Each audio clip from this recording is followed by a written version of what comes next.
Eto nga pala si Yamato Transformer Type AC Arc Welders Model 300. 300 amperes. Meron siyang 32 hanggang 72 volts yung kanyang output.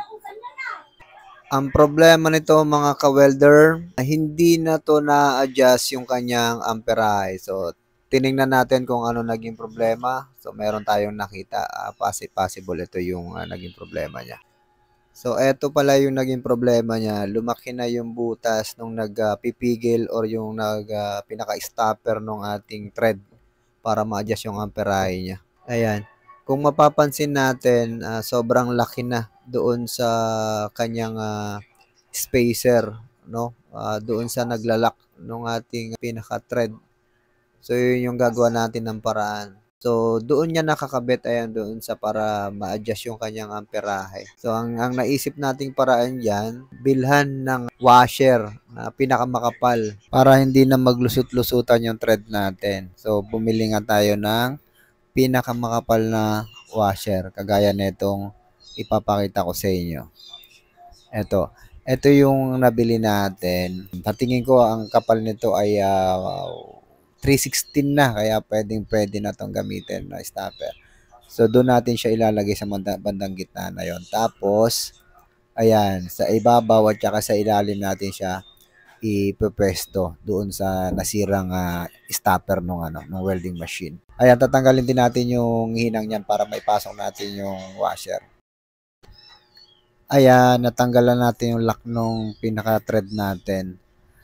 Tatanggalin lang natin yung nasa ibabaw na yon. Tapos, yung washer na nabili natin, ipapasok natin siya dyan sa may bandang gitna na yan. Ganyan. Ayan, ipapasok mo yan dyan. Isa sa pinakailalim para doon papasok sa nasirang stopper ng welding machine. Tapos, yung isa naman dito sa may bandang likod. So, kung mapapansin ninyo, malaki yung bilog ng washer. So, kailangan natin bawasan para magkasya doon sa loob ng stopper. So, babawasan muna natin. So, ito na nga, nabawasan na natin yung washer. So, ready na siyang ipasok doon sa loob ng pinaka nasirang stopper ng welding machine. Paulit-ulit, no? Ang kulit ko ba? Oh, ayan. So, ganyan lang kasi mag-repair ng welding machine. Sayang kung papabayaan lang eh. So, ayan. Ibabalik lang natin yung pinaka-lock. I-welding natin syempre para at least naka-fix na siya. Pagka na-welding natin yan, so hindi na maggagalaw-galaw yung na yan, yung thread na yan. Mag-move na yung pinaka-adjuster ng welding machine natin. Masiset na natin ulit yung amperahe. Ayan na nga. Na-welding na natin yung pinaka-stopper nung thread. So, pwede na ulit siyang i-adjust. So, ibalik na natin doon sa pinaglalagyan niya. So, madali lang naman yan ibalik. Basta pag magbabaklas kayo ng gantong welding machine, kung hindi nyo kabisado, picturean nyo muna lahat nung babaklasin nyo bago nyo tanggalin. So, yun talaga ang unang step mo dyan. No? Kailangan baklasin, picturean mo muna para hindi ka magkamali sa pagbabalik kung hindi mo nga kabisado. No? So, ayan na nga, binabalik na natin doon sa pinaglalagyan niya. 2 tornilyo lang naman yan.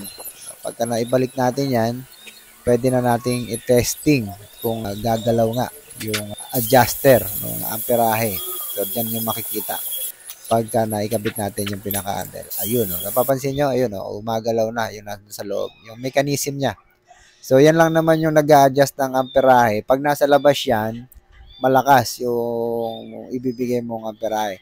Pagka pumasok na yun sa loob, ayan, hihina na yung amperahe.